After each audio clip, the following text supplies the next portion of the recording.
Jim Grabowski is inducted for professional football. He played football for Taft High School in Chicago, the University of Illinois, the Green Bay Packers, and the Chicago Bears. Jim was an All-American, an academic All-American, a Rose Bowl Most Valuable Player, and a Big Ten Most Valuable Player. He was a first-round draft choice of the Packers. He played on 2 Packer NFL championship teams. The Packers are doing very well for an expansion team.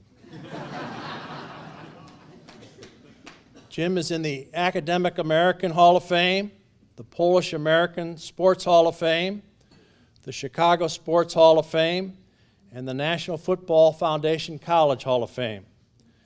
Now he is a Sports Fame Hall of Famer. Jim provided color commentary for the University of Illinois football teams from 1974 through 2006. He has been married for 54 years to his high school sweetheart. They had a very nice time at their prom. They have 2 daughters and 4 grandchildren. Jim? Thank you, Patrick.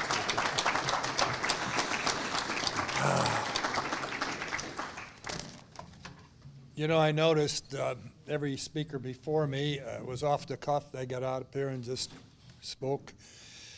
I'm nearing 77, so Red Grange's number, by the way. So I have to take some notes now, you know. Thank you, Patrick. I'm so honored. Thank you, Angela. And thank you, Mrs. McCaskey. Mrs. McCaskey, you were my 2nd favorite grandmother in the world.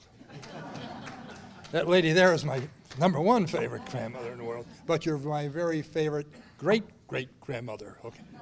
What a lady she is. We've got to know them over the years, and just fantastic. When Pat McCaskey called me and told me about this, I was shocked. I really was. I hope I didn't give you that impression, but I got off the phone saying, did he call the right number? Really, I've been very active in a lot of charities over the years, but the last several years, I've been a pretty quiet guy. You know, we've had a wonderful life, and we don't get out like we used to. So when I look at this, I said, this is unbelievable.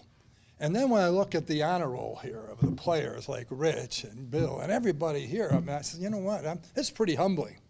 I look at their careers and what they've done, and I go, geez, you think of Rich, he's 18 years in the NFL, MVP, Pro Bowls, and then just making it 5 years in the NFL is pretty impressive. So, and then the most impressive was I look at Bishop Pabrocki, I said, holy smokes, this guy, he's got more degrees than I got fingers.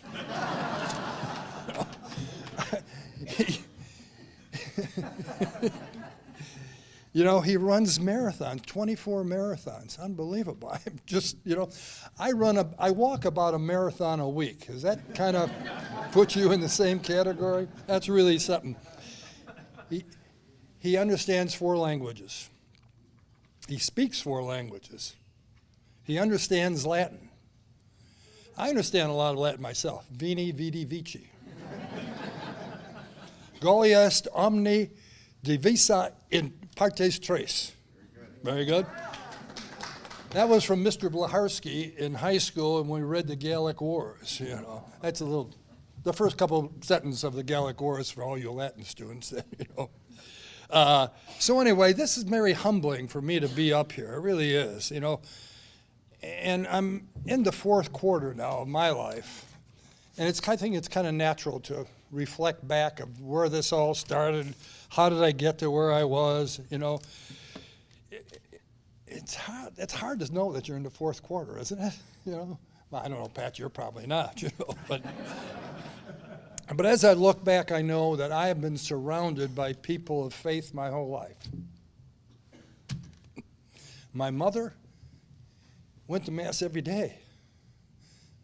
member of the Holy Names, the Altar and Rosary Society. My dad, till the day he died, was a member of the Holy Names Society. My brother's a deacon. So all my life I've been associated around with these people who have been so instrumental in my life. But I wish my mom and dad could see me here now. God, they'd be so proud. So, so proud. I had a coach who went to Mass every day. Vince Lombardi went to Mass every day. And he insisted that we all lead pretty good lives, except for Paul Horning. You know. So God has really blessed me throughout my career, the things I've done. He has been right over my shoulder. But probably the greatest blessing I have had is when I left St. Patrick's. Now, it sounds strange, doesn't it? I went to St. Tarcissus, had the BBM nuns from kindergarten to 8th grade, went to St. Patrick's, had the Christian Brothers. But I left St. Patrick's, and I was really blessed after that. Because that's the day that I met this young lady, this beautiful cheerleader. And she actually went out with me. And 60 years later, 2 beautiful daughters, 4 great grandkids, she's still telling me what to do. And we're hanging out and have some fun, even after 60 years. It shows you having faith in each other, faith in God. I've been a lucky, lucky man. But I knew one thing. Back in grammar school, it's hard for you to believe, those of you who went to Catholic grammar schools back in anywhere near my era, I hope you had the same kind of report cards. On one side, you had your academic grades. On the other side, you had, we'll call it comportment grades, right? On the left side were the academic grades. They were okay. On the right side, I was full of check marks. And the one I had the most in was self-control. You remember that? Self-control? Yeah. Which meant you were a little too active in your class, you know. Maybe you talked a little too much. And that was my problem. The nun was up there on the chalkboard, and she'd hear this talking. My buddy over here, my buddy over here.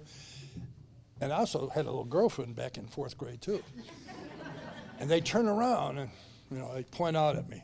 I actually, at least 4 times in my grammar school career, the nuns taped my mouth shut. And that is not a lie. That is absolutely true. So one of the things they did teach me, the thing that and still stands out to this day, is know when you should shut up. So all I want to say is thank you. I'm so touched by this. As I said, God has blessed me in so many ways with a beautiful wife, beautiful children, and a pretty darn good life. And so thank you, Pat. Thank you, Ms. McCaskey. Thank you, Angela. I am just thrilled to be here, and I will always be thinking of you guys. Thank you.